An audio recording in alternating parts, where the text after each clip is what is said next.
Okay, so Mother's Day is in the rearview mirror, but flowers are always on the agenda when you want to send a gift.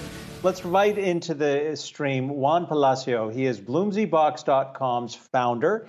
He's joining us from Miami, Florida. I imagine you're still catching your breath after what had to be a very busy weekend. But tell us about your business, because you've managed to, get through the pandemic with all the logistical challenges, and now you're growing. Tell us about all of it.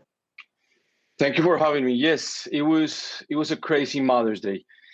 Yes, we saw a huge spike in demand for our product during the pandemic. We grew a little bit more than 300% last year, and I say it with a lot of respect for those brands that are still having a hard time. Demand for our product was very high. Just people sending flowers to their loved ones, and people just wanted to have flowers around them, right? When you move from spending 2 hours at home to basically 24 hours, you look for, things that can actually make your everyday routine a bit better. And flowers in general, help improve mood and decrease stress. So that's what we're seeing. In general, I like to say that we're seeing a huge change on consumption habits, and customers that were not used to buying, let's say, flowers online, are understanding how easy it is and the benefits of and the convenience, right, of having the flowers delivered straight to your door. Juan, it certainly is a convenience, but for you as a business owner, there certainly has been some logistical challenges over the past year. We've talked time and time again about some of those shipping delays. So how did you navigate some of those setbacks? It was very hard. We were not affected immediately, but as the pandemic went on, we started feeling like a lot of delays. For example, we use FedEx's and UPS's overnight infrastructure, and of course, they were giving priority to the vaccines. This was earlier this year, January and February this year. So it was very hard for us. We actually had to throw away a lot of fresh cut flowers that were just sitting on a refrigerated warehouse, waiting for FedEx to pick them up. And it was a real challenge, right? When you're trying to get flowers from point A to point B, and the cold chain, you respect the cold chain through the end, right? The final mile is always taken care of by FedEx.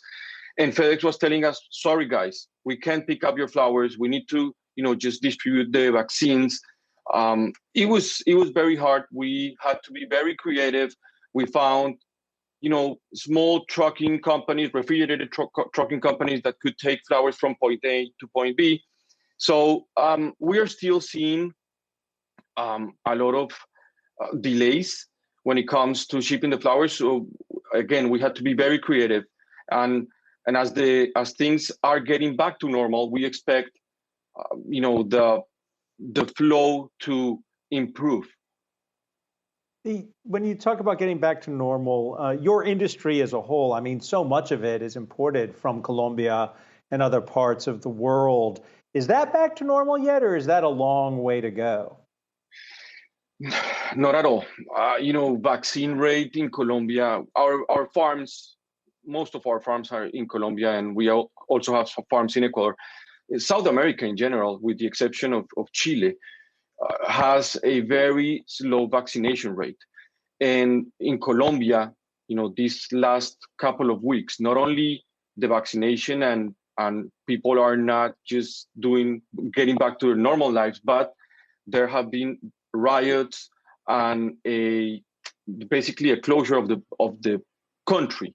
So we were affected by that. We were affected by heavy delays on flowers coming from South America. Miami International Airport was a disaster. I'm talking about the cargo. The flowers were coming, were just sitting on the tarmac. It was very, very hard, on top of the fact that a lot of farms went out of business during the pandemic. So we actually have our own farms, but we buy some of our products and flowers from third-party farms. And some of the smallest farms just went out of business, right? They couldn't take, paying salaries and not being able to ship their flowers. So it's been one of the most stressful Mother's Day ever since I've been in this industry for more than 15 years, and it's a combination of everything. Well, and you certainly know how to navigate a very challenging time. So I'm curious just for our viewers out there, because I know you started as door-to-door sales. You're now running a multi-million-dollar business. What's your one piece of advice for someone out there who's starting their business, especially in this climate? Just this might sound like a typical answer that you get from books, and just be true to your vision, right? Just chase the vision. We had so many problems. We had, again, everything that I'm mentioning, plus some other challenges. Just keep chasing the vision, right? It's not about the money. It's just, when we first started, and the vision that we still have to this day is to be able to send flowers and to let our customers discover flowers through our subscription. And that's it's easier said than done, as everything. So I guess the piece of advice that I would give someone is to stay true to your vision.